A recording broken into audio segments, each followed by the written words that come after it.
سیما بقیت اللہ الاعظم المنتظر امام زماننا هذا روحی وارواح العالمین لمقدمہ الفدا عجل اللہ تعالی فرجہ الشریف واللعنۃ الدائمۃ الباقیۃ المستمرہ علی اعدائهم اجمعین. اما بعد فقد قال اللہ تبارک و تعالی فی کلام المجید و فرقان الحمید.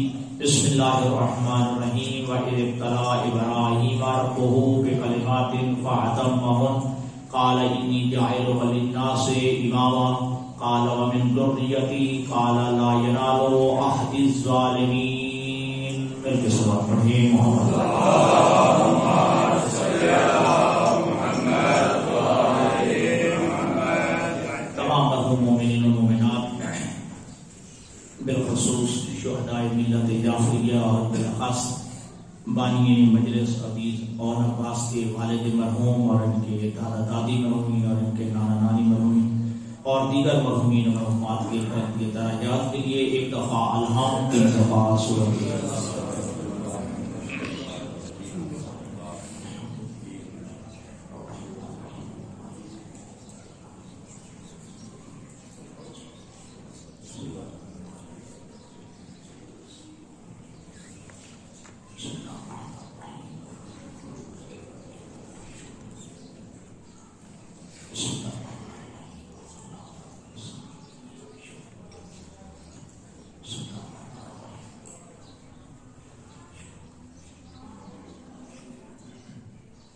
اللهم صل على رسول الله المؤمنين والمؤمنات واغفر لهم وارحمهم برحمتك يا ارحم الراحمين واشرف مع النبي والائمه الطيبين الطاهرين المعصومين.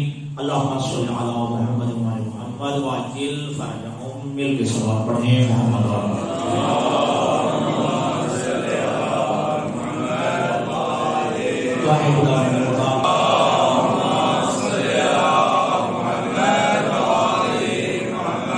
پروردگار نے لاکھ لاکھ احسان کیا کہ اس ذات پروردگار نے ہمیں انسانی لباس میں اور بشری لباس میں اس کائنات میں بھیجا اور اعلان کر دیا کہ فتبارک اللہ احسن الخالقین. بابرکت ہے وہ اللہ کہ جو احسن الخالقین ہے.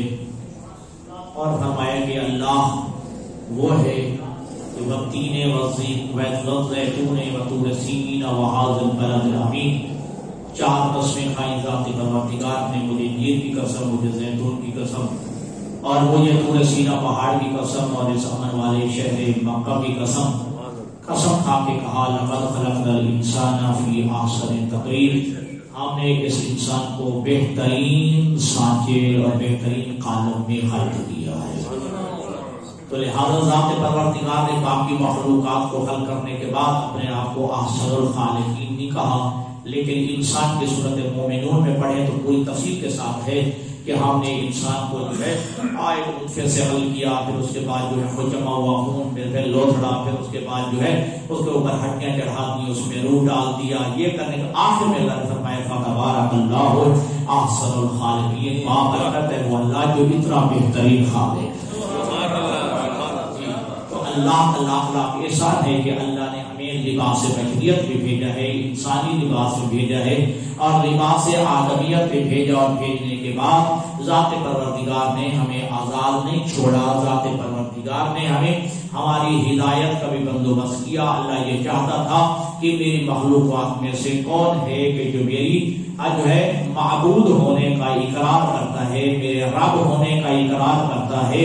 تو اب اللہ تبارک و تعالی نے جو ہے جہاں اللہ پہ رزق دینا اللہ نے اپنے آپ پر واجب قرار دیا. وما من دابۃ فی الارض الا علی اللہ رزقها. آپ عربی گرامر میں دیکھیں لفظ اللہ جب آئے گا تو اس کا مطلب ہے کہ اللہ نے اپنے اوپر یہ واجب قرار دے دیا ہے کائنات کو رزق دینا. اللہ نے اپنے اوپر لازم قرار دے دیا ہے کہ کائنات کو رزق دے. وما من دابۃ فی الارض الا علی اللہ رزقها. کائنات میں کوئی ایسی چلنے والی چیز نہیں کہ جس کا رزق اللہ کے ذمہ نہ ہو. ٹھیک ہے, رزق کی ذمہ داری بھی اللہ نے لے لی, اور ساتھ ساتھ فرمایا انا علینا للہدی. جہاں رزق دینا ہماری ذمہ داری ہے وہاں ان کو ہدایت کرنا بھی ہماری ذمہ داری ہے. اور ان کو ہدایت کی ذمہ داری بھی ہماری ہے. تو لہٰذا اللہ نے جو ہے اس مخلوق کو بغیر ہدایت کے نہیں چھوڑا، اور اللہ نے جو ہے عالم ارواح میں بھی ذات پروردگار نے ہادیوں کو بندوبست کر دیا تھا کہ ایسا نہیں ہے کہ جہاں ہدایت لینے والے تو موجود ہوں اور ہدایت دینے والا موجود نہ ہو. یہ 1,24,000 انبیاء کی تعداد دلیل ہے. جہاں کہیں بھی ہدایت لینے والا تھا وہاں اللہ کی طرف سے ہادی کا بندوبست بھی ہوا.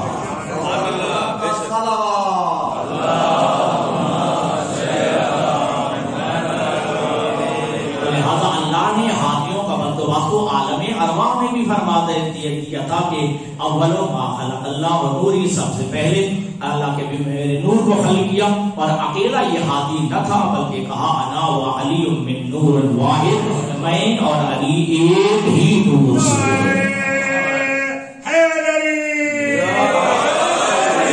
پھر یہ دو اکیلے ہادی نہ تھے بلکہ الفاطمہ تو بضعۃ منی، فاطمہ میرا حصہ ہے، جگر کا ٹکڑا. نہ الفاطمہ تو بضعۃ منی، فاطمہ میرا حصہ ہے، میرا جزء ہے. ٹھیک ہے جی. تو پھر جب سے کل ہوتا ہے تب سے جزء ہوتا ہے.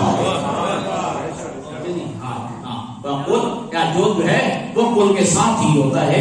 تو لہذا یہ پھر تینوں ہادی موجود نہ تھے بلکہ کہا ان الحسن والحسین ریحانتا، حسن و حسین یہ دونوں میرے پھول ہیں، میری خوشبو ہیں.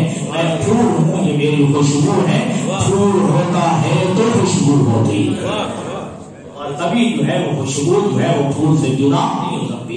تو اللہ نے بہرحال عالم ارواح میں بھی عالم ملکوت میں بھی اللہ نے جو ہے ہاتھیوں کا بندوبست کر دیا. اب چونکہ اللہ نے کائنات کو سجایا مخلوقات کے ساتھ، پہلی مخلوق جو ہے وہ کائنات میں جو آئی مکلف بن کے وہ حضرت آدم علیہ السلام اور ان کی زوجہ جناب حوا جو ہے وہ مکلف بن کے آئے. ٹھیک ہے جی. اور اس وقت اس کائنات میں امت صرف ایک ہی شخص کا نام تھا. حضرت آدم علیہ السلام نبی تھے، اما ہوا امت. بات ختم ہو گئی جی. امت پوری کی پوری امت ایک جناب ہوا تھی. ٹھیک ہے. نبی تھے حضرت آدم علیہ السلام اور جناب اما ہوا جو ہے وہ جو ہے امت تھی. تو اللہ نے بہرحال جو ہے کیونکہ نبی بنا کے بھیجا تو لہذا حضرت اما ہوا جو ہے وہ مکلف بھی ہیں اور حضرت آدم علیہ السلام کی بیوی ہونے کے ساتھ ساتھ امت میں بھی شامل ہے. ٹھیک ہے. بیوی ہونے کے ساتھ ساتھ جو ہے وہ امت میں بھی شامل ہے. حضرت آدم علیہ السلام کی وہ امت میں ہے. اللہ تبارک و تعالیٰ نے کائنات کو جب سجایا اور اس کائنات میں جو ہے مخلوقات کی ابتدا کی تو اللہ تبارک و تعالیٰ نے ہدایت کا بندوبست کیا اور اللہ تبارک و تعالیٰ نے جن ہادیوں کو بھیجا اللہ نے ان کو کچھ منصب عطا کیے ہیں، کچھ عہدے عطا کیے ہیں. ایک منصب کا نام منصب رسالت ہے اور ایک منصب کا نام منصب نبوت ہے اور ایک منصب کا نام منصب امامت ہے. ٹھیک ہے. اور یہ مناسب جو ہے یہ اللہ تبارک و تعالیٰ نے یہ پھر لمبی تفصیل ہو جائے گی. 1,34,000 نبی، پھر 313 رسول، 313 میں سے جو ہے 5 جو ہے وہ صاحب جو ہے وہ شریعت نبی ہیں، اولو العزم انبیاء ہیں. لیکن اللہ نے بندوں کی ہدایت کے لیے جو مناسب تقسیم کیے ہیں، جو عہدے تقسیم کیے ہیں، وہ ایک ہے منصب نبوت، ایک ہے منصب رسالت اور ایک ہے منصب امامت. لیکن اللہ نے یہ شرف عطا کیا ہمارے نبی کو. ہمارے کوئی نبی ہے تو رسول نہیں ہے، رسول ہے تو کوئی امام نہیں ہے. لیکن کیا کہنا ہمارے نبی کا، اللہ نے ہمارے مصطفیٰ کو یہ شرف عطا کیا ہمارا نبی نبی بھی ہے، رسول بھی ہے، صاحب شریعت بھی ہے، اولو العزم بھی ہے، خاتم بھی ہے، امام بھی ہے. اکیلا امام نہیں، امام الانبیاء، امام الانبیاء ہے. اور اللہ نے جو ہمارے نبی کو جو ہے وہ جو ہے فضائل جو عطا فرمائے، خصوصیات عطا فرمائے، وہ انبیاء ما سبق کو بھی اللہ نے وہ عطا نہیں کی ہیں. اگر خاتم الانبیاء ہے تو ہمارا نبی ہے. اگر جو ہے آپ کی شریعت خاتم ہے، سابقہ شریعت ہوگی تو وہ ہمارے نبی کی شریعت ہے.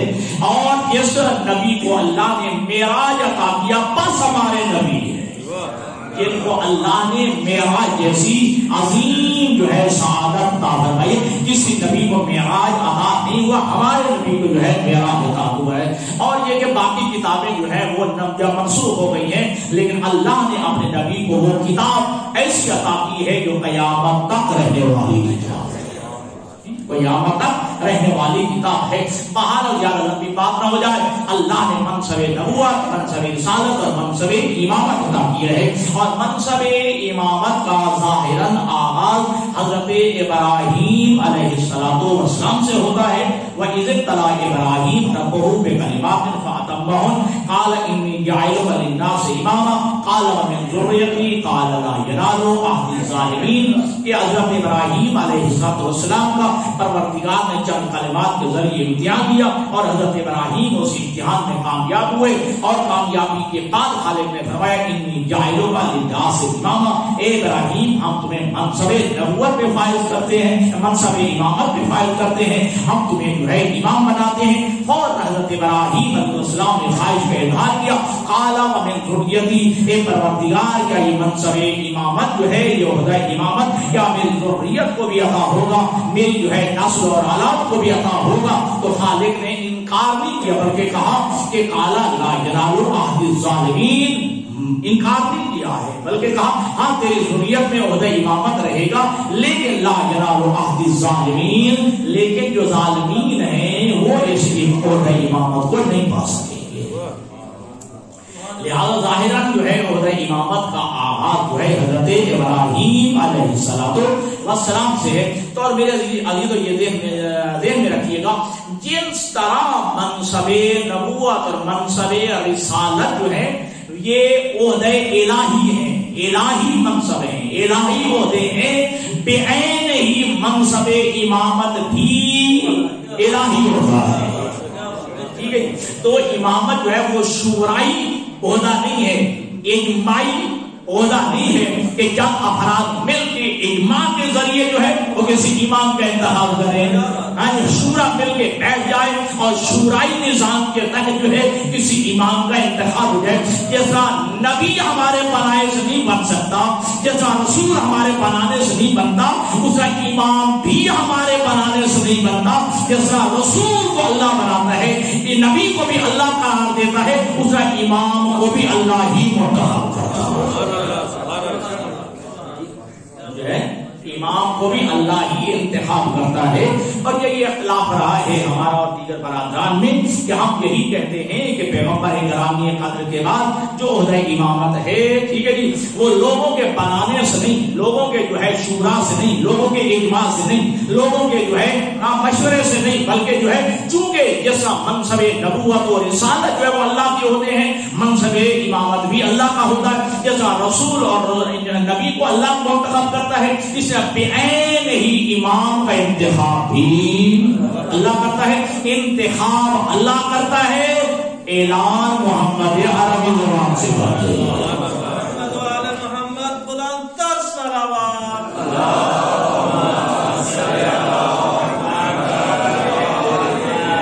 یہاں تک میری بات آپ کے ذہنوں میں آ گئی ہوگی کہ منصب نبوت و منصب رسالت جیسا اللہ کے عہدے ہیں، اس کا منصب امامت جو ہے وہ اللہ کے عہدے، اللہ کا عہدہ ہے، اور وہی اللہ جو ہے اس کا انتخاب کرتا ہے. اور ہمارے اہل تشیع جو ہے عقائد کے مطابق امام کے لیے کچھ شرائط ہیں.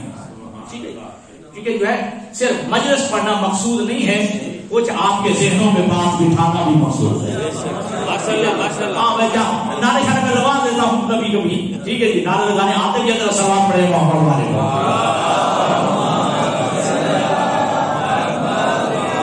لہذا امام کے لیے کچھ شرائط ہیں. ٹھیک ہے جی، ان شرائط پہ جو پورا اترتا ہے وہ اللہ اس کو انتخاب فرما دیتا ہے. اللہ جو ہے اس کو بطور امام کے اللہ منتخب فرما دیتا ہے. امام کی 6 شرائط ہیں.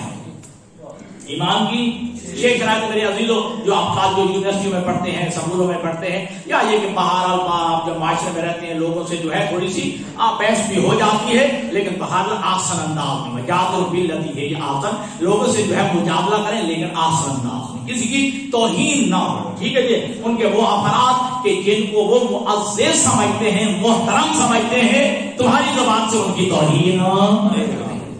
ٹھیک ہے، تو منصب امامت کے لیے امام کی شرائط میں سے 6 شرطیں ہیں.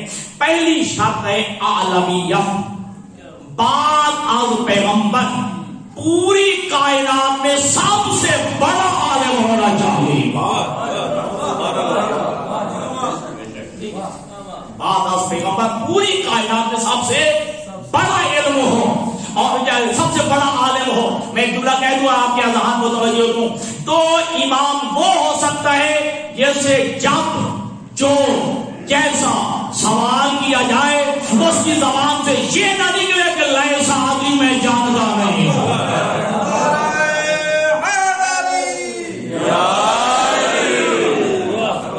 جس کی زبان سے یہ نہ نکلے کہ لیسا آدمی میں جانتا نہیں توجہ، یا یہ کہ یہ زبان سے نہ نکلے کہ مجھے سوچنے کی مہلت دے دے.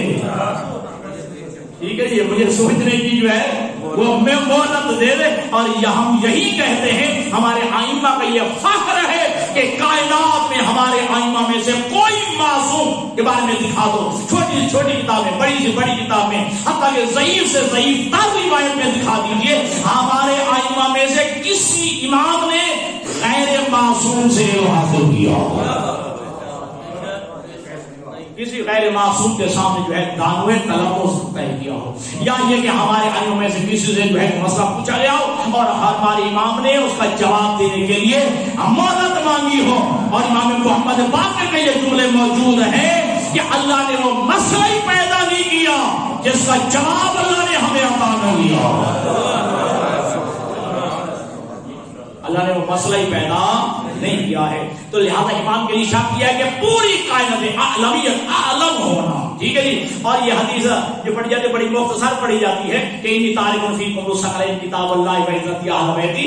اصل میں یہ جو ہے حدیث جو ہے یہ مقام غدیر پہ جو آپ نے اعلان فرمایا اس خطبے میں فرمایا تھا، اس خطبے میں ارشاد فرمایا تھا کہ میری اہل بیت میں چھوڑ کے جا رہا ہوں وہ تم سب سے زیادہ عالم ہے.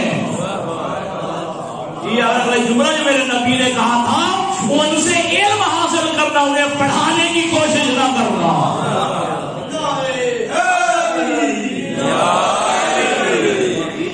تو لہذا ہماری جو ہے شرائط میں سے یہ امام کی شرط میں سے کہ وہ کائنات کے جتنے علوم ہیں سب علوم کو جانتا ہو اور کائنات کا سب سے بڑا عالم ہو، ہر ایک سے زیادہ علم رکھتا ہو. اور ہمارا یہ عقیدہ میرے عزیز و ذہن میں بٹھاؤ کہ الامام امام ولو کان صغیرا. امام امام ہوتا ہے چاہے ماں کی گود میں کیوں نہ ہو. امام امام ہوتا ہے چاہے وہ بچہ ہی کیوں نہ ہو. اور آپ کو یاد ہو تو حضرت امام حسن مجتبی علیہ السلام چھوٹے بچے تھے اور پیغمبر پہ زانو پہ بیٹھتے تھے اور جب وحی نازل ہوتی تھی منو ان ہو وہ وحی آ کر ماں کو دہرا دیا. آج جب میرے نانا پر یہ وحی نازل ہوئی ہے، اب میرے نانا پر جو ہے یہ احکامات نازل ہوئے ہیں. ٹھیک ہے، منو ان ہو لفظ بلفظ آ کے سنا دیا کرتے تھے. ٹھیک ہے جی.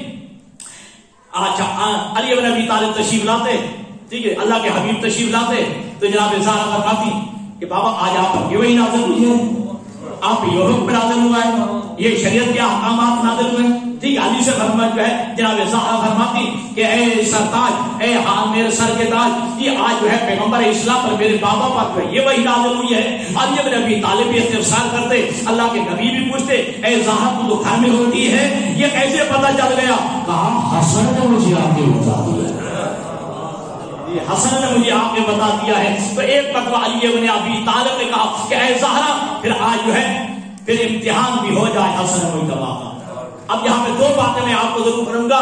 جو بزرگ بیٹھے ہو ٹھیک ہے جی، گھروں میں بھی جا کے بتا دینا، آپ خود بھی اس بات کو ذہن میں رکھنا. جو بچہ آپ سے مجلس سن کے آئے باپ بھی سنے ماں بھی سنے. جیسا زہرا پوچھتی تھی کہ بیٹا آج تیرے نانا بھی کیا احکامات نازل ہوئے ہیں، کیا وحی نازل ہوئی ہے. ماں زہرا پوچھتی ہے اگر آپ کا بیٹا کسی مجلس سے آئے تو پھر وہ طریقہ کار یہ ہونا چاہیے کہ آپ بھی اپنے بچے سے سنیں اور ماں بھی سنے آج مجلس میں کیا سن گیا. ٹھیک ہے جی. اچھا اب جو ہے امام علی بن ابی طالب علیہ السلام وہی کا سلسلہ ختم ہوا. اب امام حسن مجتبی جو ہے وہ پیغمبر کے ظاہر میں تشریف ہے، جلدی سے علی ابن ابی طالب گھر میں آ گئے، ایک پردے کے پیچھے، ایک کپڑے کے پیچھے آگے بیٹھ گئے. ٹھیک ہے جی. اب امام حسن مجتبی آئے، جناب زہرا نے پوچھا، اپنے جو ہے روٹین کے مطابق بتانا شروع کیا. آج نانا پہ یہ حکم نازل ہوا، یہ شریعت کے احکامات نازل ہوئے، یہ وحی نازل ہوئی ہے، لیکن یا لج لجو لسانہ، لیکن زبان میں لڑکھڑاہٹ ہے، زبان لڑکھڑانے لگی. کیا کہنا؟ توجہ رکھیے گا، وہ حجاب کے پیچھے ہے علی ابن ابی طالب، اور ان کی نظر کمال بھی دیکھیے. امام حسن مجتبی کہتے ہیں، اے اماں جان، لگتا یہ ہے میری زبان جو لڑکھڑا رہی ہے، لعل یرانی سیدی، میرا لگتا ہے میرا سردار بابا علی دیکھ رہا ہے. میرا بابا سردار، میرا آقا مولا علی جو ہے مجھے دیکھ رہا ہے. بہرحال جی. اب دیکھیے امام حسن مجتبی ابھی بچے تھے، یہ تو عمر زیادہ ہوئی تھی جب بچے تھے، ابھی ماں کے گود میں سوتے تھے، جوڑی میں سوتے تھے. آپ نے آنکھیں یوں آسمان کی طرف ٹکٹکی لگا کے امام حسن مجتبی نے دیکھنا شروع کیا. ام ایمن کہتی ہے کہ اے رسول زادی، لگتا یہ ہے کہ بچہ بیمار ہے، بچے کی طبیعت صحیح نہیں ہے. ٹھیک ہے، بچہ جو ہے بے سوچ پڑا ہوا ہے، آنکھیں کھلی ہوئی ہیں، آسمان کی جانب ٹکٹکی لگا کے آپ کا بیٹا حسن مجتبی دیکھ رہا ہے. اس وقت جو ہے جملہ قائل جناب زہرا نے، میرا بیٹا علی نہیں ہے، بیمار نہیں ہے، طبیعت صحیح ہے، بلکہ کیا یطالع اللہ المحفوظ فی حجر امہ، ماں کی گود میں بیٹھ کے لوح محفوظ کا مطالعہ.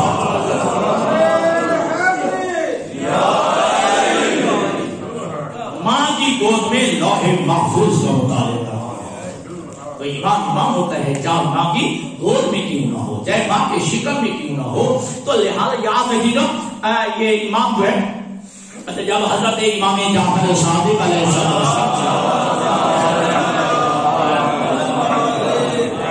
پوچھا گیا کہ مولا امام کی شان کیا ہے، امام کی صفات میں سے کوئی بتائیے. امام فرماتے ہیں امام وہ ہوتا ہے جو دنیا کے کاموں اور لہو و لعب میں مشغول نہیں ہوتا ہے. ماں ہوتا ہے جو لہو و لعب میں مشغول نہیں ہوتا. ابھی امام کے جملے ختم نہیں ہوئے تھے، ایک بچہ گھر میں سے برآمد ہوا، نام جس کا موسیٰ کاظم ہے، نام موسیٰ کاظم ہے. ایک بکری کا بچہ جو ہے وہ پکڑے ہوئے ہیں، اس کے کان سے پکڑ کے سب جھکا کے کہتے ہیں اسجد لربک، اپنے پروردگار کے سامنے سجدہ ریز ہو جا، یہ اپنے پروردگار کے سامنے سجدہ ریز ہو جا. ٹھیک ہے. علامہ رشاد جوادی نے لکھا ہے کہ یہ ہمیں بھی معلوم ہے، امام کو تو بات درجہ اولا معلوم ہے کہ جانوروں پہ سجدہ واجب نہیں ہے، جانوروں پہ اللہ کی عبادت لازم نہیں ہے. ٹھیک ہے جی. لیکن امام کہہ رہے ہیں اسجد لربک، اپنے رب کو سجدہ کر. امام بتانا یہ چاہ رہے ہیں کہ میری خواہش یہ جانور ہوتے بھی اللہ کو سجدہ کرے. جو اللہ جو ہے جانوروں کے لیے خواہش مند ہے کہ اللہ کے سامنے سجدہ ریز ہو، وہ بندوں کے لیے کیا طلبگار ہوگا،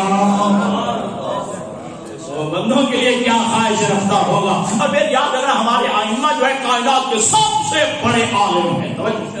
جب یہ سوال کیا ہے کس نے بھی کیا ہے، ٹھیک ہے. چلو یاد آ گیا. تو ایک وہ ٹھیک ہے امام جعفر صادق علیہ السلام کی خدمت میں کہتا ہے، ٹھیک ہے آپ تو کہتے ہیں کہ ہمارا چھوٹا بھی امام ہوتا ہے، ہمارا بڑا بھی امام تو ہے. آج میں نے دیکھا ہے کہ آپ کا بیٹا موسیٰ کاظم ایسی جگہ پہ نماز پڑھ رہا تھا، آگے لوگ گزر رہے تھے، بھیڑ تھی، رائٹ تھا، آگے سے لوگ گزر رہے تھے، ٹھیک ہے خشوع و خضوع وہاں خالی. آپ کہتے ہیں کہ ہمارا چھوٹا بھی امام ہوتا ہے، جی ہمارا بڑا بھی امام ہوتا ہے. ایسی جگہ پہ نماز پڑھ رہے تھے آپ کا بیٹا موسیٰ کاظم کہ جہاں سے لوگ گزر رہے تھے آگے سے. ابھی وہ بات ختم، امام موسیٰ کاظم تشریف لائے. امام فرماتے ہیں اس بندے کو تیرے نماز پڑھنے میں ذرا اعتراض ہے، اے میرا بیٹا بتا تو دے کہ وہ خشوع و خضوع کہاں گیا کہ آگے سے لوگ گزر رہے تھے آپ نے وہاں نماز پڑھی ہے. امام علیہ السلام فرماتے ہیں جہاں میں نے نماز پڑھی ہے میرا عقیدہ ہے، میں جانتا ہوں میرے اور اللہ کے درمیان خلا ہی نہیں تھا،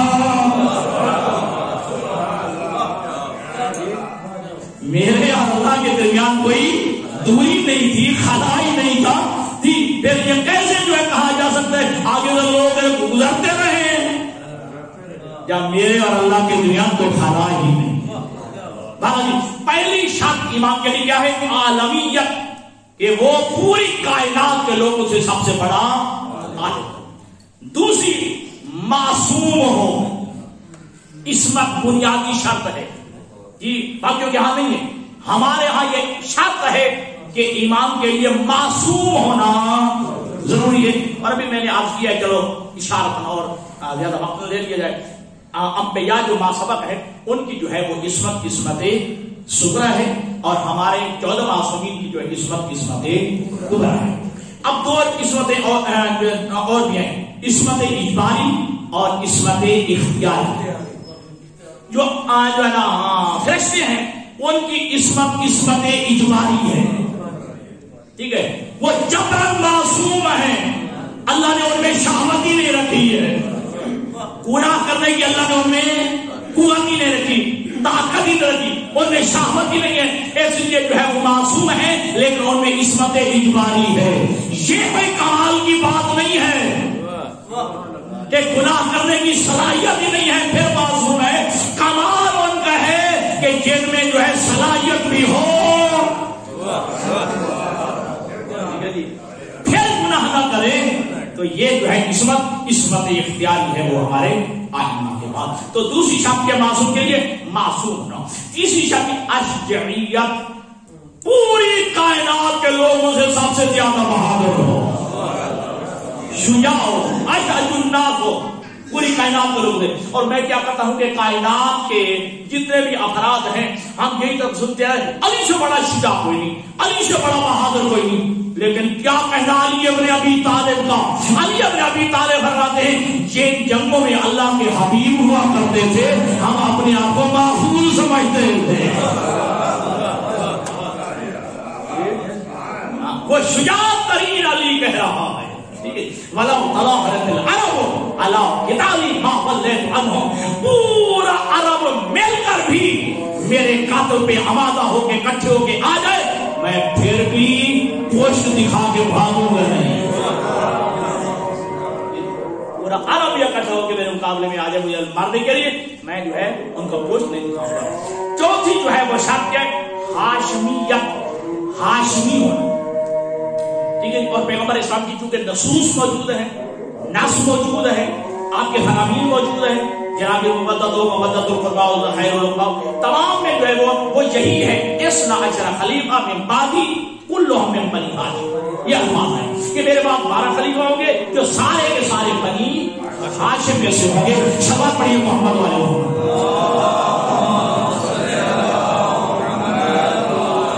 کیا یہ بیت کی سن لیجیے، پھر آگے بڑھو۔ اللہ کے حبیب ارشاد فرماتے ہیں کہ قال نبی ان اللہ اصطفى کنانہ من بنی اسماعیل، اللہ کے حبیب فرماتے ہیں کہ اللہ تبارک و تعالیٰ نے پوری اولاد اسماعیل میں سے جناب کنانہ کو چن لیا، ٹھیک ہے، جناب کنانہ کو منتخب کیا۔ واصطفى من بنی کنانہ قریش، ٹھیک ہے جی، اولاد کنانہ میں سے اللہ نے قریش کو چن لیا۔ واصطفى من قریش بنی ہاشم، اور قریش میں سے بنی ہاشم کو چن لیا۔ واصطفانی من بنی ہاشم، اور پوری بنی ہاشم میں سے مجھ محمد کو چن لیا، وہی محمد کو چن لیے۔ حضرت ام المومنین حضرت عائشہ سے یہ روایت ہے کہ قال رسول اللہ، اللہ کے حبیب نے ارشاد فرمایا قال جبرائیل نے مجھے کہا ہے کہ قلبت الارض مشارقها و مغاربها، میں نے پوری زمین کو مشرق و مغرب سے الٹ پلٹ کے دیکھا، کائنات کی جتنی زمین ہے اس کو مشرق و مغرب سے میں نے الٹ پلٹ کے دیکھا ہے۔ فلم اجد بنی اب افضل من بنی ہاشم، لیکن میں نے بنی ہاشم سے کس کو میں نے افضل نہیں ہوا ہے۔ تو بہرحال یہ چوتھی بات کیا ہے کہ وہ امام جو ہے وہ بنی ہاشم میں سے ہو۔ اور یہاں دیکھیے میں نے ابھی آپ کو عرض کیا کہ دنیا کے لہو و لعب میں جو ہے امام مشغول نہیں، جہاں امام عالم ہوتا ہے وہاں امام اپنے ماننے والوں کی جان کا محافظ بھی ہوتا ہے۔ اس امام کا جو ہے تذکرہ ہے تو وہ آپ کے ذہن میں ہونا چاہیے کہ جب صلح امام حسن مجتمع ہوئی ہے تو امام حسن علیہ السلام نے ان صلح کی شرائط میں ایک شرط یہ بھی لکھی تھی کہ شیعہ علی کا خون محفوظ ہوگا. اکیلے کہہ دیتے کہ ہم اہل بیت کا خون محفوظ ہوگا, ہمارے قتل میں جو ہے تو اپنے ہاتھ رنگین نہیں کرے گا, بلکہ کیا کہا کہ شیعہ علی کا جو ہے خون محفوظ ہوگا. لہذا یہ بھی جو ہے امام کی ذمہ داری ہوتی ہے کہ اپنے شیعوں کا محافظ ہوتا ہے. ٹھیک ہے جی. اب یہیں پہ جو ہے آپ اگر وہ آپ لے جاؤ علی بن یقین کی بھی حفاظت کی ہے یا نہیں کی ہے؟ سنتے رہتے ہو علی بن یقین کا دور کیا وضو کے لیے حکم دینا, لمبی بات ہے, سنی باتیں ہیں یہ. اب ایسے وضو کرنا ہے, جب خطرہ ٹل گیا تو کہا ایسے کر جیسے ہمارا طریقہ ہے. ٹھیک ہے. وہ لباس وہ بھی آپ کو یاد ہوگا نا جی کہ لباس جو ہے ایک خلق قیمتی ہارون رشید نے دیا, تو علی بن یقین نے امام موسی کاظم علیہ السلام کی خدمت میں بھیج دیا. امام علیہ السلام نے فرمایا اس دینے والے کو کہ واپس لے جا, علی بن یقین سے کہنا تیرے کام آئے گا.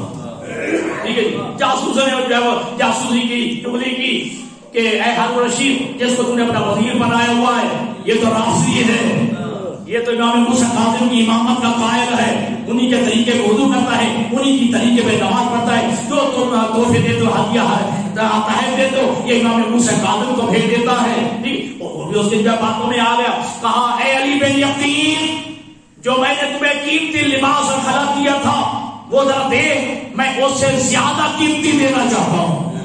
مقصد کیا تھا تاکہ وہ تو کیا ہوا ہے امام موسی کاظم کے بعد, ٹھیک ہے, یہ ختم کر دوں گا, یہ ہٹا دوں گا. ٹھیک ہے. اب روایت ہے کہ علی بن یقین کو بات ذہن میں آئی, امام نے کہا تھا کہ یہ واپس لے جا, علی بن یقین کے کام آئے. فوراً جو اپنے نوکر سے کہا فلاں جو ہے گھر چلا جا, میری فلاں جو ہے اس بکسے میں یہ جگہ پہ جو ہے وہ لباس پڑے وہ لے کے. بہرحال امام کی ذمہ داری یہ ہوتی ہے کہ وہ اپنے ماننے والوں کی جان کا بھی محافظ ہوگا. اور یاد رکھنا علی بن یقین کو جو عزیز آپ جو بھی اصل ضرور رکھتے ہیں, آپ بینک میں ہیں, کسی ادارے میں ہیں, کسی جگہ پہ بھی ہیں, امام کے یہ جملے سنیں اور نتیجہ اکثر علی بن یقین نے اجازت مانگی تھی امام موسی کاظم علیہ السلام سے کہ آپ ہمارا اجازت ہے کہ ہارون رشید مجھے اپنا وزیر بنانا چاہتا ہے. امام نے فرمایا وہ ظالم حاکم ہے, ٹھیک ہے, جابر کے حکمران کی حکمرانی میں جو ہے ملازمت کرنا شرعاً جائز نہیں ہے. ٹھیک ہے. لیکن امام نے ساتھ ہی کیوں کہا ہاں اس بات میں تجھے اجازت دیتا ہوں کہ ہارون رشید کا تو وزیر بن جا اگر تیرے دربار میں ہمارا ماننے والا ہے. تیرے دربار میں ہمارا ماننے والا آئے تو پھر وہ خالی نہیں آنا چاہیے, خالی نہیں لوٹنا چاہیے, اس کا کام کرے. تو اس بات میں تمہیں اجازت دیتا ہوں. تو لہٰذا آج بھی اگر کوئی جو ہے اصل رسول کا مانے گا کسی ادارے میں ہے تو تیرے اوپر لطف ہے جی کہ آئمہ نے جو ہے تمہیں یہ اجازت دے رکھی ہے, کوئی بھی تیرا بیٹی بھائی آئے, پیر بھائی آئے, ہاتھ پیدا کام کرنا چاہیے. ٹھیک ہے. اپنے جو ہے پیر بھائی کی جو ہے مدد کرنی چاہیے. صفوان سے جملہ امام نے کہا تیری ساری صفات مجھے پسند ہے لیکن ایک بات مجھے پسند.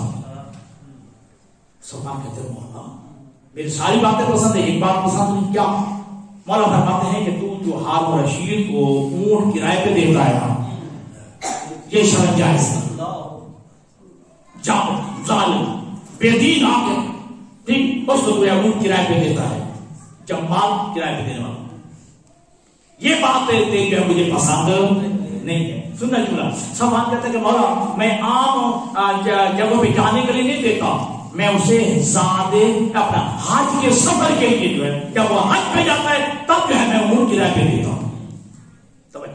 میں اونٹ کرائے دیتا ہوں کب؟ جب وہ حج پہ جانا چاہتا ہوتا ہے, حج پہ سفر کرتا ہے. اب امام پہ جملہ امام فرماتے ہیں کہ کبھی ایسا بھی ہوا ہے کہ کبھی کرایہ تیرا اس کے ذمہ واجب ادا رہا ہو, فوراً اس نے نہ دیا ہو, ادھار کی ہو. سوال کہتا ہے اور کئی دفعہ ایسا ہوا وہ جو ہے 2-3 مہینے تک جو ہے وہ کرایہ نہیں دیتا. امام فرماتے ہیں تیرے دل میں خواہش رہتی ہوگی نا کہ جب تک تیرا کرایہ نہ دے زندہ رہے. یہ کرایہ دے گا رکھ لینے والے تاکہ جب تک میرا کرایہ نہ دے. مولانا یہ تو ہوتا ہے میری خواہش ہوتی ہے کہ یہ زندہ رہے تاکہ میرا کرایہ دے. ٹھیک ہے جی میرے کرایہ ادا کرنے سے پہلے نہ مر جائے. کہا کسی ظالم کی زندگی کا طلبگار ہونا کیسا ہے. کسی ظالم کی جو ہے زندگی کی خواہش کرنا. ایسا حکمران ایسا بادشاہ یا ایسا بندہ کہ جو ہے ملک ہے جو بے دین ہے جو زندگی ہے جو ظالم ہے جابر ہے جو آل محمد کے حقوق کا غاصب ہے اس کی زندگی کا جو ہے خواہش مند رہنا یہ بھی جائز نہیں ہے. بتاتی بات ہے. اور آپ کی زحمت تمام کرو. حضرت امام موسیٰ کاظم علیہ السلام میں نے وہ حوالے سارے لکھے میں چھوڑ رہا ہوں کہ جہاں اہل سنت کتابوں کے حوالے سے امام موسیٰ کاظم کیسے رہے. ٹھیک ہے جی ان کی تعلیم اہل سنت علماء نے. ٹھیک ہے جی وہ عابد تھے زاہد تھے جی قادمین الغیب یہ ساری باتیں جو لکھی. ایک بات اور آپ کی زحمت تمام کرو. ہارون رشید مدینہ میں آیا.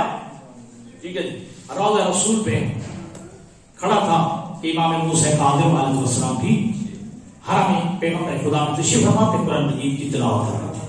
دیکھ کے ہارون رشید کہتا ہے کہ اے موسیٰ کاظم تم اور ہمیں کیا فرق ہے. تمہیں جو ہے ہم پہ کیا فخر ہے. تمہارا نسب بھی وہی ہے ہمارا نسب بھی وہی ہے.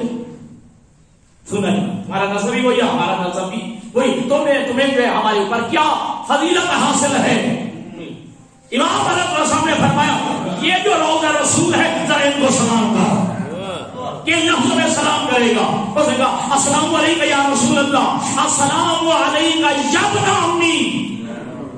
اللہ کے رسول میرا سلام ہو اے میرے چچا کے بیٹے اے میرے چچا داد محمد ابن عبداللہ میرا سلام ہو. کہا تو نے کر لیا نا اب میں سلام کرتا ہوں. السلام علیکم یا ابی و جدی. السلام علیکم یا ابی و جدی اے میرے بابا اے میرے جد میرا سلام ہو. جملہ امام موسیٰ کاظم نے کہا سنا. امام فرماتے ہیں اے ہارون رشید سن اگر محمد عربی میرے نانا سے تیرے سامنے آ جائیں اور کوئی سے رشتہ طلب کریں کر سکتے ہیں یا نہیں. تیری بیٹی کا رشتہ طلب کریں مانگ سکتے ہیں یا نہیں. ہاں مانگ سکتے ہیں. کہا اگر محمد عربی آ جائے تو مجھ سے میری بیٹی کا رشتہ نہیں مانگ سکتے. مجھ سے میری بیٹی کا رشتہ نہیں مانگ سکتے. بس کچھ میں اور ہم میں یہ فرق ہے کیونکہ یہ ہارون رشید عباسی تھا اور یہ عباس اب جان عباس میں مطلب تھی. بڑی بات ہے. ایک شفیع بلخی روایت کرتا ہے کہ میں حج کے لیے تیار ہوا. مقام قادسیہ ایسی جگہ تھی جہاں سے مختلف قافلے آ کر حج کے لیے روانہ ہوتے تھے. وہ شفیع بلخی کہتا ہے کہ وہاں میں پہنچا. لوگ بہت بڑی جمعیت حج پہ جانے کے لیے تیار روانہ ہو رہے. وہاں میں نے دیکھا ایک نوجوان لیکن کمزور لباس کے اوپر ایک پشمی لباس پہنا ہوا تھا. ایک پھٹا ہوا جو ہے کیا نالین پہنی ہوئی تھی لیکن چہرے سے بڑا حسین و جمیل. چہرے پہ بڑی وجاہت تھی لیکن میں نے ذہن میں گمان کیا یہ تو صوفی ہے. توجہ یہ کوئی نوجوان صوفی ہے. اب چاہتا یہ ہے کہ لوگ میری عزت کریں مجھے ساتھ پہ بٹھائیں مکہ تک. ٹھیک ہے ابھی میں سوچ کے اس کے قریب گیا. اسے میرا نام لے کے کہا اے شفیع اجتنبوا کثیرا من الظن ان کثیرا من الظن اثم. اے شفیع یہ تھوڑے کا گمان کیا کر زیادہ گمانوں سے بچ. بہت سارے گمان گناہ ہوا کرتے ہیں. ابھی میرے دل میں تھا یہ جو ہے بزرگ صوفی ہے اور اب عزت کروانا چاہتا ہے لوگوں سے لیکن امام نے کہا اجتنبوا کثیرا من الظن. ٹھیک ہے بہت سارے گمانوں سے بچ. بہت سارے گناہ یا گمان ایسے ہوتے ہیں کہ جو گناہ ہوتے. میں حیران ہوا یہ میرا نام بھی جانتا ہے اور میرے دل کی بات بھی جانتا ہے لیکن میرے دل میں آیا میں جا کر معافی مانگتا ہوں میں جو ہے معذرت کرتا ہوں. لیکن جب قابلہ چلا میں ایسا وہ غیب وہ میری آنکھوں سے وہ پھر مجھے نوجوان نظر نہیں آیا. مقام واقصہ لکھا ہوا ہے واقصہ. وہاں پر میں نے دیکھا کہ وہ نوجوان جو ہے وہ عبادت خدا میں مشغول ہے، نماز پڑھ رہا ہے، اور میرے دل میں تھا میں چاہتا ہوں کہ میں نماز پڑھنے کا نماز کے بعد معافی مانگوں گا کہ میں نے تیرے بارے میں غلط گمان کیا ہے، ٹھیک ہے، میں معافی مانگتا ہوں۔ جیسے ہی نماز ختم کی ہے، ابھی میں دل کی بات کرنا ہی چاہتا تھا، ابھی میں نے کہا نہیں، فوراً جو ہے اس نوجوان نے کہا قرآن کی آیت پر انی لغفار لمن تاب وآمن وعمل صالحا، ٹھیک ہے، کہ جس نے بھی توبہ کی، جو بھی ایمان لایا، جو بھی عمل صالح کیا، میں اللہ سے معاف کرنے والا ہوں۔ انی لغفار، اللہ اکبر، نعرہ رسالت، یا رسول اللہ، انی لغفار لمن تاب وآمن وعمل صالحا، جو اس نے بھی توبہ کی، جو ایمان اور عمل صالح کیا، میں اللہ اسے معاف کرنے والا ہوں، میں غفار ہوں، میں بخشنے والا ہوں، ٹھیک ہے۔ پھر میں حیران ہوا کہ دوسری مرتبہ ایسا ہوا میرا نام بھی پکارا ہے اور میرے دل کی بات بھی جان گیا ہے کہ میں تو معذرت کرنا چاہتا ہوں، میں تو معافی مانگنا چاہتا ہوں۔ پر قافلہ چلا، مقام زبالہ پہ پہنچا، مقام زبالہ پہ میں نے دیکھا کہ یہ نوجوان کنویں کے کنارے پہ آیا، ہاتھ میں کوزہ لیا تاکہ پانی بھرے، ہاتھ میں سے کوزہ چھوٹ گیا، کنویں کے اندر چلا گیا، ٹھیک ہے جی۔ اب اس نوجوان نے جملہ کہا رب انی زعمت الی الماء وقوتی الی الطعام، کہ اے پروردگار مجھے بڑی پیاس لگی ہے، اس کوزے کے علاوہ میرے پاس اور کوزہ بھی کوئی نہیں ہے، مجھے پیاس لگی ہے، اس کوزے کے علاوہ میرے پاس اور کوئی کوزہ بھی نہیں ہے۔ یہ شفیق بلخی کہتا ہے ابھی جو ہے اس نوجوان کے جملے ختم نہیں ہوتے، پانی نیچے سے اوپر آنا شروع ہو گیا، پانی نیچے سے اوپر آنا شروع ہو گیا، جب جو ہے وہ کوزہ جو اندر پڑا تھا وہ بھی اوپر آیا۔ اب اس نوجوان نے جو ہے وہ کوزہ پانی سے بھرا اور ریت کے ٹیلے کے ایک طرف جا کر جو ہے وضو کیا، لیکن پانی اتنا تھا اس کے وضو کے لیے کافی ہو گیا، بس وضو کے لیے اس نے کفایت کی، نماز پڑھنا شروع کر دی۔ نماز و مناجات سے فارغ ہوا، میں نے عجیب منظر دیکھا کہ ریت کے ٹیلے کے پیچھے نماز پڑھنے کے بعد وہ ریت کو کوزے میں بھرتا، ہلا کے پی لیتا رہا، نہیں آپ توجہ نہیں فرمائی، ٹھیک ہے جی، وہ کوزے میں ریت بھرتا اور وہ ہلا کے وہ کوزہ پی لیا کرتا، ٹھیک ہے۔ میں قریب آیا، میں نے کہا اے بزرگ، اے نوجوان، تیرے پاس اللہ نے اتنی نعمتیں عطا کی ہیں، کچھ مجھے بھی عطا کر۔ کہا اے بندہ خدا شفیق چھوڑ، یہ خاص ظاہری اور باطنی نعمتیں یہ ہمارے شامل حال ہیں، لیکن اللہ پہ حسن ظن رکھ اور تجھے بھی دیتا ہوں، اللہ بے شک تمہارا تجھے بھی دیتا ہوں۔ شفیق بلخی کہتا ہے کہ جب وہ پانی میں نے پیا، اتنا لذیذ، میٹھا، مزیدار، شیریں اور ٹھنڈا پانی میں نے پوری زندگی میں نہیں پیا تھا۔ پھر کچھ دن تک جو ہے نہ مجھے بھوک لگی نہ مجھے پیاس لگی ہے۔ قافلہ چلا، مکہ میں پہنچ گیا، میں نے رات کے بعد دیکھا وہی نوجوان عبادت خدا میں مشغول ہے، سجدے کر رہا ہے، تسبیح خدا میں مشغول ہے، مناجات میں مشغول ہے، نماز اس کے بعد جو ہے وہ اپنا اذان فجر ہوئی ہے، نماز پڑھی ہے، نماز پڑھنے کے بعد کعبہ کا طواف کیا ہے، کعبہ کا طواف کرنے کے بعد مسجد الحرام کی جانب سے وہ نوجوان باہر نکل آیا، میں بھی پیچھے تھا، لیکن عجیب منظر دیکھا، حاجت مند کھڑے تھے، ضرورت مند کھڑے تھے، غلام خدمت کے لیے تیار کھڑے تھے، جو دور نزدیک رہنے والے لوگ تھے سارے انہیں سلامیاں دے رہے تھے، توجہ سلام کر رہے تھے، اور ایک نوجوان جو اس کے سب سے زیادہ قریب نظر آتا تھا، میں نے اسے پوچھا یہ ہے کون؟ کہا سن، ھذا موسیٰ بن جعفر، ھذا موسیٰ بن جعفر جی بن محمد بن علی بن حسین بن علی بن ابی طالب۔ اس بات جو ہے شفیق بلخی کہتا ہے میں قدموں میں گر کے کہا یہ تمہارے خاندان میں بھی یہی شیوا ہے، تمہارا خاندان ہی یہ کرامات کر دکھا سکتا ہے۔ بس عزیزوں، جو اتنا صاحب کرامت، جو کاظمین الغیظ کی منزل پہ فائز امام ہے، 14 سال برابر قید خانے میں رہا، 14 سال برابر قید خانے میں رہا، خدا کی قسم۔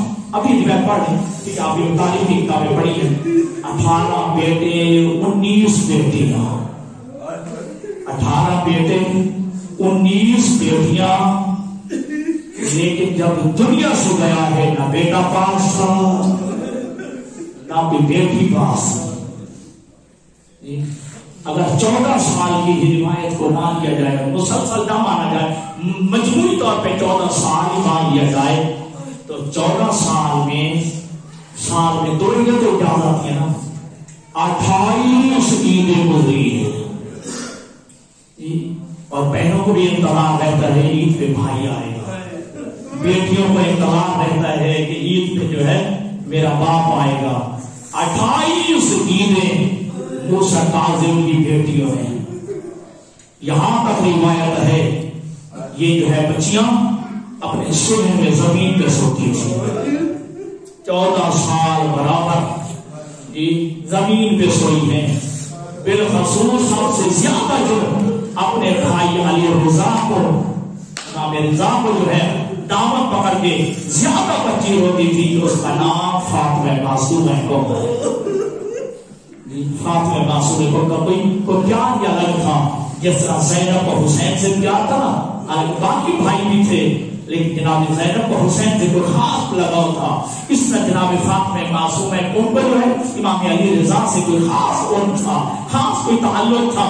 12 کی 18 بیٹے 19 بیٹیاں، اور روایت میں کہ نام تاکلو من السجن الی السجن، امام ایک قید خانے میں نہیں قید خانے میں منتقل ہوتا رہا، کبھی کسی قید خانے میں، کبھی کسی قید خانے میں، کبھی کسی قید خانے میں، اور تمہارا امام ایک دفعہ قیدی نہیں بنا، پہلے مہدی عباسی کے قید خانے میں رہے، اس کے بعد پھر ہادی عباسی کے قید خانے میں رہے، پھر اس کے بعد جو ہے ہارون رشید کے قید خانے میں رہے۔ روایت میں ہے کہ ایک روایت ہے کہ امام روضہ رسول پہ نماز پڑھ رہے تھے، دوسری روایت میں ہے کہ قرآن پڑھ رہے تھے، لیکن دونوں روایت میں ہے کہ یا حالت نماز میں گرفتار کر لیے گئے، یا امام جب گرفتار ہوئے ہیں امام کے ہاتھوں میں رسیاں ڈالی، امام اپنے ہاتھوں سے قرآن بھی بند نہیں کر سکتا ہے، امام پر جو ہے ہتھیلیاں لگائی گئی ہیں، ہاتھوں میں رسیاں ڈالی گئی ہیں، ہارون رشید کے فوجی نے کہیں کہ ہاتھ میں رسیاں ڈال کے لے جانے لگے ہیں۔ روایت ہے کہ امام نے مڑ کے روضہ رسول کی طرف سے ایک جملہ کہا، نانا میرا آخری سلام ہو، نانا میرا آخری سلام ہو، اللہ جانے پھر واپس آؤں گا زندہ یا نہیں آؤں گا۔ اب اگر کئی کجاوے جو ہے وہ تیار رکھے گئے، ایک خالی کجاوہ بھی بغداد کی طرف بھیجا گیا، ایک کجاوہ جس میں امام کو سوار کیا گیا وہ بصرہ کی طرف روانہ کیا گیا، وہاں عیسیٰ بن جعفر کی قید خانے میں امام کو دیا گیا، امام عیسیٰ بن جعفر کی قید خانے میں تھے، اور امام دن کو نمازیں پڑھتے تھے، یہ روزہ رکھتے تھے، یہ عبادت خدا میں مشغول رہتے تھے، اور کبھی کبھار عیسیٰ بن جعفر جو ہے وہ عیسیٰ بن جعفر کو ہارون رشید کہتا کہ جلدی کر مجھے خوشخبری سنا، مجھے جو ہے موسیٰ کاظم میرے راستے سے ہٹا دے۔ اس نے ہر دفعہ یہ انکار کیا، میں کس طرح اس کے خون میں ہاتھ رنگین کر سکتا ہوں، میں نے جاگ بھی دیکھا ہے، یا نماز میں دیکھا ہے، یا سب تسبیح کرتے ہوئے دیکھا ہے، حالت سجدہ میں دیکھا ہے، جب اس نے انکار کیا تو حضرت امام موسیٰ کاظم کو حضرت بن ربیع کی قید خانے میں دے دیا گیا۔ یہ مومن تھا، وہی بے اہل بیت تھا، لیکن حالت تقی میں تھا،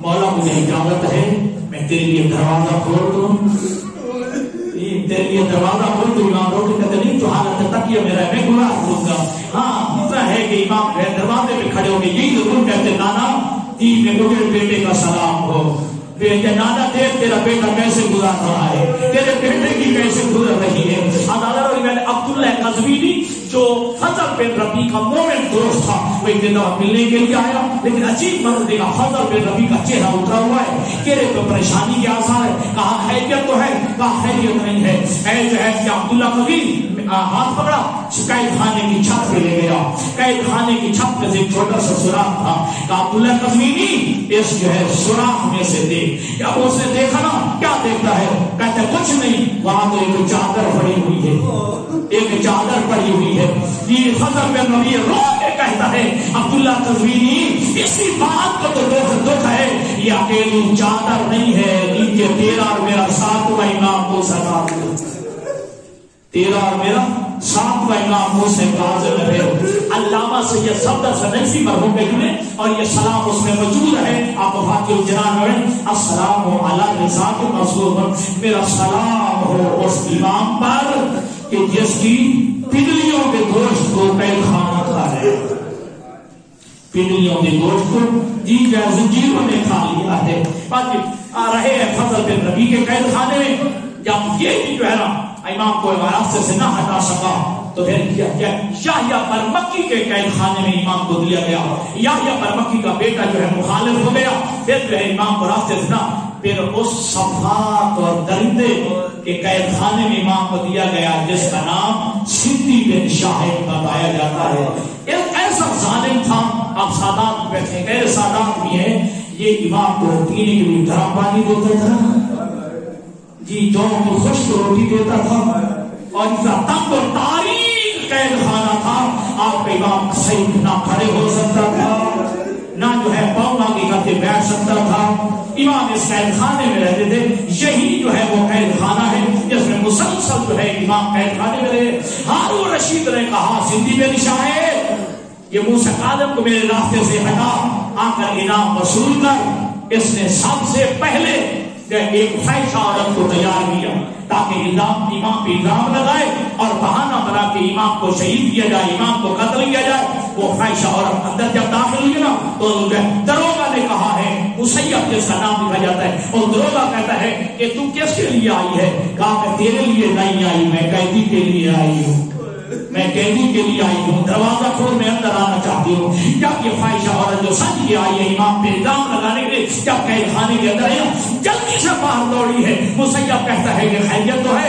کہا اے جو ہے دروگا، قید خانے میں گرمی بڑی ہے، قید خانے میں گرمی بڑی ہے، لیکن مجھے انعام بڑا دیا گیا ہے، مجھے انعام کا بڑا اعلان کیا گیا ہے، میں قیدی پہ الزام لگاؤں گی. جب آئی ہے نا کہ قید خانے میں امام حالت سجدہ میں ہے اور امام پڑھ رہے ہیں سبوحن قدوسن سبوحن قدوسن. اللہ جانے صلات و غیر صدا، اللہ آپ کے ایمان میں اور اضافہ کرے. زمان میں کیسی تاثیر تھی جی، جب قیدی نے پڑھایا سبوحن قدوسن، یہ بھی سجدے میں چلی گئی ہے، یہ بھی پڑھنے لگی سبوحن قدوسن. ساری رات دونوں سجدے میں رہے ہیں. عزادارہ جب اس کی آنکھ لگی، روایت میں ہے کہ فحشہ عورت کی آنکھ لگی ہے، ایک بی بی جو ہے آئی سیاہ برقع پہنا ہوا ہے، پہلو پہ ہاتھ ہے، آواز دے کے کہتی ہے قدیر خدا بتا میرے بیٹے کا جرم کیا ہے، جو میرے مظلوم بیٹے، میرے قیدی بیٹے پہ کوئی الزام لگانے آئی ہے. کہتی ہے تو کون ہے؟ کہا تجھے نہیں، تو نہیں پہچانا، میں تیرے رسول کی بیٹی ہوں.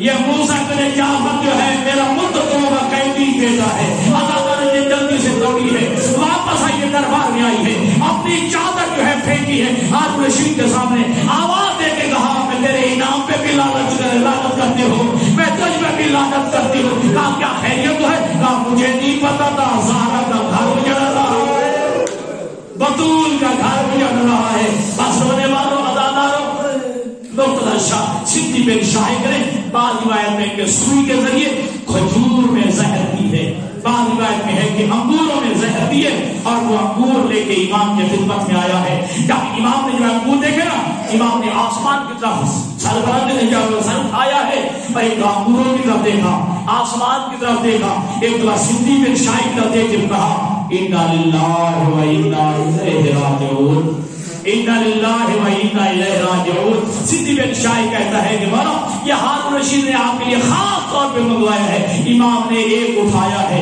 امام نے بڑا انا للہ و انا الیہ، امام نے انگور کھایا ہے. پھر سندی بن شاہد کہتے ہیں اور کھائیے. سندی بن شاہد کے کہنے پہ امام کہتے ہیں ایک انگور سے کام ہو جائے، مجھے زیادہ اذیت کیوں دینا چاہتا ہے؟ بس رونے والوں، اللہ تعالیٰ کو زہر مل گیا ہے. یہ مسیب سے کہا مسیب میرا جامل جو ہے ہاتھ پھڑیاں کھول دے. کہا مولا میں مجبور ہوں، یہ میں ملازم ہوں، میں نوکر ہوں، یہ کہنا تھا کہا میں تیرا محتاج نہیں ہوں. جب مسیب کہتے ہیں میں نے خود اپنے کانوں سے سنا، امام کے جو ہے ہاتھ پھڑیاں خود اتر گئی ہیں، اترنے کی آواز میں نے سنی ہے، امام میری آنکھوں سے غائب ہو گئے ہیں. اللہ تعالیٰ کچھ دیر کے بعد آئے ہیں، امام خود اپنے ہاتھوں سے کڑیاں پہن لے. میں نے پوچھا مولا کہاں گئے تھے؟ کہا میں اپنے بیٹے رضا کے پاس گیا تھا، میں اپنے بیٹے رضا کے پاس گیا تھا. بیٹا میرے زہر مل گئی ہے، آ کر میرا جنازہ بھی پڑھانا، مجھے غسل دینا. عزادارو ہمارا عقیدہ ہے کہ معصوم کا جنازہ معصوم پڑھاتا ہے، معصوم کا غسل کفن معصوم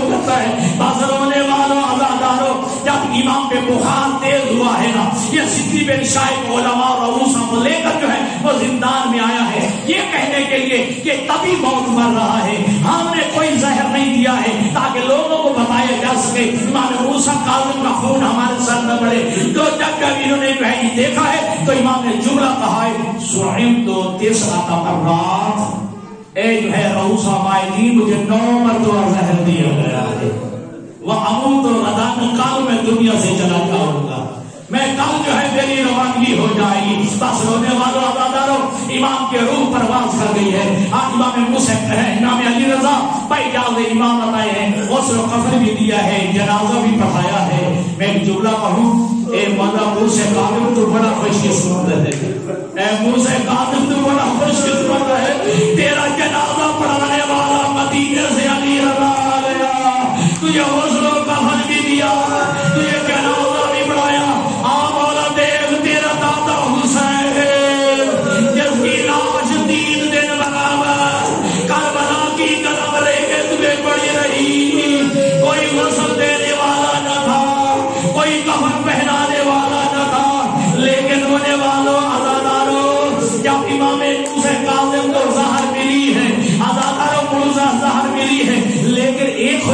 تو ہے مولا، مولا تیرے سامنے تیری بیٹیاں دیکھنے والی تو نہیں تھی، تیرے جگر کے ٹکڑے باہر آئے ہیں، لیکن تیری بہنیں دیکھنے والی تو نہ تھی، تیری بیٹیاں دیکھنے والی تو نہ تھی۔ اے مولا تیرا دادا حسن مجتبی جب حسن مولا کو لار ملی ہے، ہائے بہنوں نے اپنے ہاتھوں میں جگر کے ٹکڑے لیے۔ حاضر ہونے والوں عزاداروں جی اتنا مظلوم امام ہے کائنات میں ہمارا مولا موسیٰ کاظم، حمال جنازہ اٹھانے والے مزدوروں نے جنازہ اٹھایا، بغداد کی پل پہ آ کے رکھ دیا ہے، یہ کوئی دفن کرنے کے لیے روک دیا گیا، کوئی دفن نہ کرے۔ ہاں بھائی امام رافضہ، یہ رافضیوں کا امام ہے، یہ رافضیوں کا امام ہے۔ ایک روایت پہ ضرور ہے ہارون رشید کا چچا زاد تھا، وہ جو ہے آیا ہے سپاہیوں سے امام کا جو ہے وہ میت لیا ہے اور غسل کفن بھی دیا ہے اور کفن بھی وہ دیا، یہ اس پہ پورا قرآن مجید بڑے احترام کے ساتھ جنازہ اٹھایا ہے۔ پھر آپ ہاتھ بات کہتے ہیں اے مولا موسیٰ کاظم اگرچہ جو تو مظلوم بڑا ہے، تیرا جنازہ پل میں ضرور رکھا گیا ہے، لیکن بعد میں عزت و احترام سے اٹھایا گیا، بہترین کفن بھی دیا گیا، لیکن ہائے کربلا کا غریب، نہ کوئی کفن دینے والا تھا، نہ کوئی جنازہ اٹھانے والا تھا۔ بس رونے والوں عزاداروں کائنات مظلومیت کے جتنے بڑے مظلوم ہیں، کائنات اسیری کے جتنے بڑے اسیر ہیں، لیکن مرنے کے بعد ہر قیدی کے ہتھکڑیاں بھی اتر جاتی ہیں، ہر قیدی کی رسیاں اتار دی جاتی ہیں، لیکن کائنات مظلومیت کے 2 قیدی ایسے ہیں کہ شہادت کی بات بھی جن کے جو ہے ہتھکڑیاں نہیں کھولی گئی، رسیاں نہیں اتاری گئی۔ ایک خاندان اہل بیت کی 4 سال کی بچی سفینہ کہ جو رسیوں سمیت دفن ہو گئی، اور دوسرے امام موسیٰ کاظم اگرچہ ذاکرین پڑھتے ہیں لیکن نہیں روایت نہیں ہے کہ لوہار منگوایا گیا۔ مجھے رب اکبر کی قسم ہے آج روز جمعہ جو تاریخ میں ہے، اے موسیٰ کاظم